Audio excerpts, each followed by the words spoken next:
welcome back to Socialette. This is episode 417.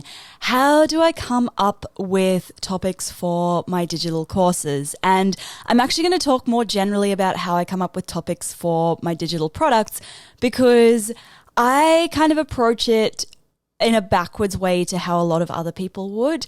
I know a lot of people would say, oh, I want a digital course. Let me come up with an idea for a digital course. Whereas I come up with the idea first, and then I think, okay, what format is going to suit this product idea best? Is it going to work best as a digital course? Is it going to work best as a live workshop, as a Trello board in the case of the podcast launch plan, a membership? I've had a membership in the past. So I work backwards from that idea. But how do I actually get to the idea? Where do I get these ideas from? Now, contrary to what most people think, the best ideas for a digital product aren't the ones that come to you in this unique flash of inspiration. They're the ones that solve a really solid problem for a very specific audience. So rather than sitting around waiting for the perfect idea to come to me, I actually get proactive and I start talking to my audience. I find out what they're struggling with, and then I think, is this something I can help them to solve? And if I can solve it for them, then I create a product around that.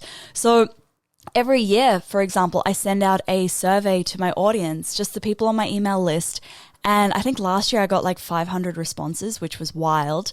But I survey everyone and I find out, where are you struggling? How can I help you?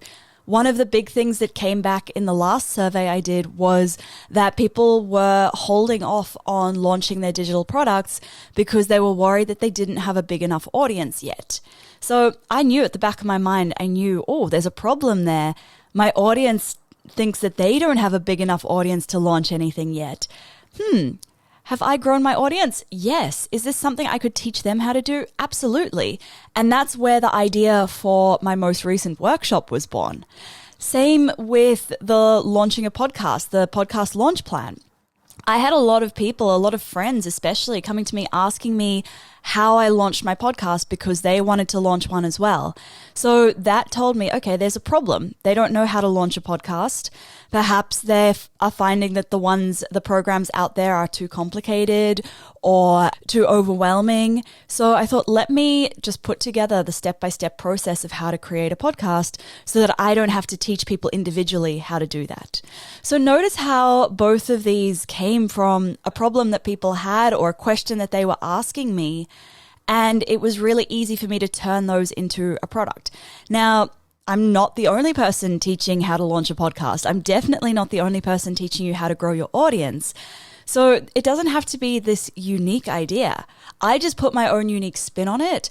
I put my personality into it. I put my flavor of teaching, my style of teaching into it. And that's what makes it different. So I hope that if you are struggling to come up with an idea for your digital course, that this helps a little bit. And if you really don't know what problems you can solve, get out there and start talking to your audience. Find out, what are you struggling with? That's just the one question. What are you struggling with? What can I help you with? Because even if you might not be able to solve the big overarching problem that they have, chances are you can solve little parts of it. And your digital course doesn't have to be this big one comprehensive course that solves every problem they have. It can be one tiny little part of that problem.